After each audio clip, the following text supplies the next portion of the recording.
જય ભીમ ડીડી સાહેબ. જય ભીમ. અરે આપણે એક સમસ્યા હતી, મારી હાળી થાય એને મૈત્રી કરાર કરેલા હતા.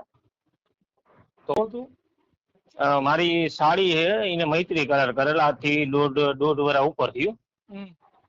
અને એમાં અત્યારે છોકરો જે છે ને એનો ઘરવાળો એને મારે બહુ, અને એ અત્યારે અહીંયા આવતું રહેવાનું કે મારે આવતું રહેવું અત્યારે તમારી બધા પાસે. તો એના માટે શું કરવાનું? એ છોકરો બીજીને લઈને ભાગી ગયો હતો અત્યારે, તો વચ્ચે પાછો આવ્યો અત્યારે. તો પછી મેં એને આવતું રહેવું હોય તો છોકરી આવી રહે અને કેસ કરવો હોય તો કેસે કરી શકે છે. પણ કેસ એટલે આપણે આમાં કઈ વકીલ દ્વારા કઈ કરવું પડે, કારણ કે પછી અહીંયા આવે ને પછી કઈક થાય અને ઈવડાય કે આપણી માથે કઈ કેસ કરે કે ના ભાઈ ન હોય લઈ ગયા ને. હા સાહેબ, બોલો બોલો. પેલી વાત તો મૈત્રી કરાર કર્યા છે એટલે લગ્ન નથી થયા. એ ગમે ત્યારે રહે ગમે ત્યારે છૂટા પડી જાય. હા બરોબર. હા, એને જે કઈ કરવું હોય છોકરીને કરવા દેવાય ને, કે રહેવું હોય થોડા દી રહે. મેરેજ નથી કરે એટલે ઓલા સામે વાળા કઈ ન કરીએ. બરોબર. એટલે કેસ બેસ મેં કીધું આ કેસ કબાલ, કારણ કે આપણે સાહેબ કોઈ દી પડ્યા નથી, એટલે આપણને આનો કઈ અનુભવ હોય ને, એટલે મેં સાહેબ નો તમારા વિડીયો ને બધું જોતો મેં, સાહેબ પેલા સલાહ લઈ લઉં ને પછી મેં કીધું આગળ. પેલા તો કોઈ એવો કોઈ કાયદો નથી. હા સાહેબ. બરોબર. એવું કઈ છે નહીં. આ તો બધા હાથે નાથે બધા વકીલ હરખ પતોડા બધા લખે છે. એ કોઈ કાયદો નથી. એ તો ગમે તમે લખાણ હોય કે ન હોય તો એ તમે આમ રહી શકો. તમારે ગમે ત્યારે રહેવું હોય, ખાવું હોય, પીવું હોય, ફરવું હોય, એ તો તમારી ઉંમર થઈ જાય એટલે તમે ગમે ત્યાં ફરી શકો. કરારની જરૂર નથી. પણ કરાર લોકો એટલે કરે છે કે કાલ સવારે છોકરી છોકરા કોઈ ફરી ન જાય ને. બરોબર. એટલે કરે છે કે ભાઈ આ લખાણ છે, જોઈની મરજી થી આવી હતી એમ. એટલે અત્યારે પાછું એક બાળક છે સાહેબ, બાળક ને એને દઈ દે. આ છોકરી એમ કે બાળક તો હું લઈ મારી પાસે રાખીશ. તમે કાંઈ વાંધો ને, તારી પાસે વાંધો ને, ભલે રે. જોવા હોય તો આમાં તો કઈ કહી ન શકીએ. હવે છોકરી ઉપર જે કઈ કાનૂન કાયદા જે કઈ હાલે છે છોકરી ઉપર હાલે. છોકરી કે એમ થાય મારે અહીંયા રહેવું છે તો અહીંયા રહી શકે, કે ન્યા રહેવું છે તો ન્યા બીજે પાછું બી જવું છે તો વહી જાય, પાછી આવી શકે છે. ઓલો છોકરો જે કઈ ન્યારે અત્યાચાર કર્યા હોય, જે કઈ કર્યું હોય તો એની ઉપર કેસ કરી શકે છે. છોકરી ઉપર આધાર છે. છોકરીને શું કરવું એના મગજ ઉપર હાલે. ના ના, એટલે એના તો લગાતાર ગણો ને અઠવાડિયે થી કન્ટિન્યુ ફોન આવે મને બનાવી લઈ જાવ, કારણ કે એના મમ્મી પપ્પા સહ નહીં. જે કરતા કરતા મોટો બનેવી હું થાવ, તો મારામાં ફોન આવે ને મારા મિસિસ ના ફોન આવતા હતા.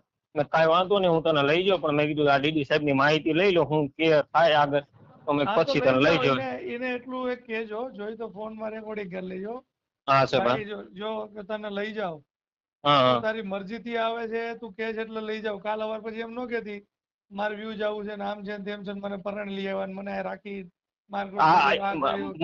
મને ઈચ્છા કેસ કરતી નહીં ભાઈ. એવું વાત એનું રેકોર્ડિંગ કરી લેજો ફોનમાં. હા સાહેબ, મને ઈ જ બીક કદાક્ષન આપણી પાસે આવે ને, કદાક્ષન પછી ફરી જાય ને પછી કેસ કબાલા થાય ને, કારણ કે આપણે આનો કોઈ દી પડ્યા નથી કેસ કબાલા. આપણે આનો અનુભવ હોય ને એટલે મેં કીધું થાય નહીં. એની પાસેથી આપણે લઈ લેવાનું. કઈ વાંધો નહીં. આમાં કઈ લખાણ રેકોર્ડિંગ લઈ લેવાનું. હા સાહેબ. હા, અને પછી ઓમ તો કઈ જરૂર નથી એને કહેવાનું. જો કે તું આ મરજીત રહે, તું કઈ વાંધો નથી, પણ તારે જો નક્કી કરી લે પછી રોકાય. તારે જાવું હોય તો પાછું જા. બરોબર. હા, અને બીજે મેરેજ કરવા હોય કે બીજે ક્યાંય રહેવું હોય તો નક્કી તું કરજે ભાઈ. કાલવારે અમારી પર કઈ ન કરતી ભાઈ. ના ના, ઈ સાહેબ ઈ જ મને બીક છે કે કદાચ છે ને આપણે પાછળથી કઈ ફરી બરી જાય ને કઈક થાય આપણી માથે, આપણે તો લીધે દીધા વગર હલવાઈ જાય. એની હારે મૈત્રી કરાર કરે છે. મૈત્રી કરાર વગરનો છોકરો છે. બરોબર. તો એ જે છોકરો છે તો ઓલો જે સામે વાળા જેની હારે લગ્ન ઓલા મૈત્રી કરાર કર્યા ને જેનું સંતાન છે એમાં હકીસો બેયનો ગણાયો એની પ્રોપર્ટી પર. હા, એટલે ઈ જ આપણે કરવાનું. કારણ પ્રોપર્ટી નું અહીંથી પછી 18 વર્ષની પુખ્ત ઉંમર થાય એટલે એનું કઈ લખાણ બખાણ સાહેબ કરાવવું પડે. હું એમ પૂછવા માંગુ છું. એ અત્યારે બધું થાય. અત્યારે થાય? હા, અત્યારે ભાઈ ઓલી એમ કે ઓલો જે છોકરો છે જેની સાથે રહ્યો અને જેનું છોકરું છે એને કાઢી નાખ્યા હોય ને તો એની સાથે એની ઉપર દાવો કરી શકે છે. દીકરો દીકરી જે કઈ જન્મે એટલે એના હિસ્સેદાર કહેવાય બંને. હા સાહેબ, એ તો ખબર છે. હા, એટલે એની ઉપર દાવો કરી શકે છે. કોર્ટમાં એ કેસ હાલે. બરોબર. ભેગા રહીને દાવો કરી શકે છે, નોખા રહીને કરી શકે છે. જેમ એને કરવું એમ કરી શકે. એટલે અત્યારે હું સાહેબ અત્યારે કાલે હું લેવા આવવાનો હું, તો એને અત્યારે મારી જોડે લાવું સાહેબ તો કઈ લખાણ બખાણ ની કઈ આપે જરૂર નથી. તમારી જોડે તમે હું કેવી રીતે લાવો છો? હું એનો બનેવી થાવ એટલે મારી વાઈફ ને બધા ભેગા રહેશે એમ કે મારે અહીંયા રહેવું નથી તો હું એને લેવા જવાનો કાલે. મહેમાન તરીકે તમારી સાડી તરીકે ખાલી રહેવા આવે છે ને? હા હા ઈ તરીકે ઈ તરીકે છે કે કાંઈ બી રહેવા આવે? ના ના સાડી તરીકે તે આમ મહેમાન તરીકે એની મમ્મી પપ્પા હા ને પહેલેથી ને અમે બધી રીતે રાખી હતી પણ એની ભાગી વખતે મેં ના જ પડી મેં કીધું તમારે આથી સારો છોકરો બધે કારણ કે આપણને લખણ ખબર નથી પણ તો અહીં જાવું હતું તો અમે તારી ઉંમર હવે તું વહી જા બીજું તો શું સાહેબ આપણે કેવી કારણ કે હા સાહેબ એક જ સમાજના છે કે અલગ અલગ? હા એક આપણી જ સમાજ છે. તો પછી બેયને સમજાવીને ભેગા કરીને મેરેજ કરાવી નાખાય ને?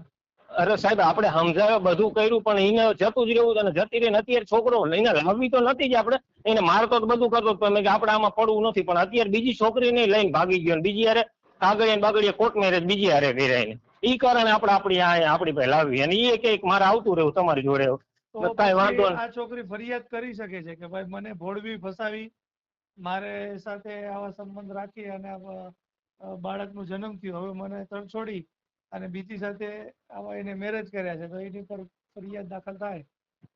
કાંઈ વાંધો નહીં તો એવી રીતે ફરિયાદ બરિયાદ કરાવી મારી જોડે લઈએ કાલ જાઓ અમે બે પતિ પત્ની જવાના તો પેલા એને લઈ આવો.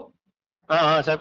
હા લઈ આવી થોડાક દિવસ 2-4 દિવસ રાખી પછી એને થોડીક શાંતિ થાય બરાબર પછી ડર નીકળી જાય બરાબર પછી એને નિરાતે પછી કહેવાનું કે હવે તારે શું કરવું છે. કાંઈ વાંધો નહીં સાહેબ એવું લાગે તો હું તમને ફોન કરી સાહેબ. નાની ઉંમરમાં જવાનીમાં મગફળી બધું કરી નાખે આગળ પાછળ કઈ મા બાપ કે પરિવાર કઈ જોતા નથી પછી એકલા નિર્ણય લઈ. હા એટલે નવું હોય ત્યારે સારું લાગે. હા એ સાચું સાહેબ. પછી એકાદું બાળક થાય ને પછી કડવા દોડે કે આ તો આવું કઈ છે નહીં પ્રેમ. એટલે એમને સમજાવો પછી જે કઈ થતી વિધિ એની કરાવો કાયદેસર. કાંઈ વાંધો નહીં સાહેબ સારું હાલો એવું લાગશે સાહેબ તમને ફોન કરીશું આગળ કઈ માહિતી લેવી હશે સાહેબ. એ વાંધો નહીં. ઓકે સાહેબ જય ભીમ. જય ભીમ.